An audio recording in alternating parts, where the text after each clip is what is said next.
പരശുരാമ കൽപ്പിതമാണ് വൈശാഖ മഹോത്സവം. പരശുരാമൻ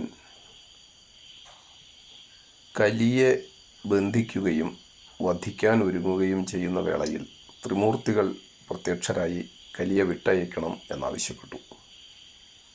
ദുർഗുണങ്ങളുടെ ഇരിപ്പിടമായ കലിയെ എന്തിനു വിട്ടയക്കണം എന്നായി പരശുരാമൻ. ലോകത്ത് 100% ദുർഗുണങ്ങളുള്ള ആളുകൾ ഇല്ല, 100% പെർഫെക്റ്റായ ആളുകളുമില്ല.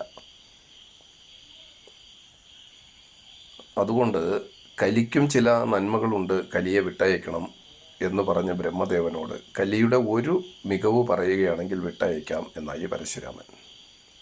ബ്രഹ്മദേവൻ പറഞ്ഞു, കലികാലത്തിൽ നാമജപം കൊണ്ട് മാത്രം മനുഷ്യർക്ക് പരമപദം സിദ്ധമാവും.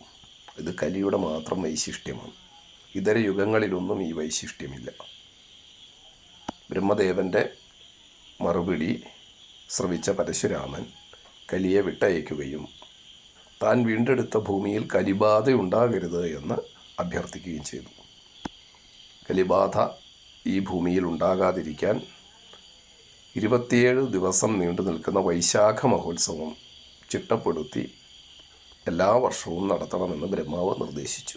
ഇപ്രകാരം പരശുരാമകൽപ്പിതമായ വൈശാഖ മഹോത്സവം സമാരംഭിച്ചു.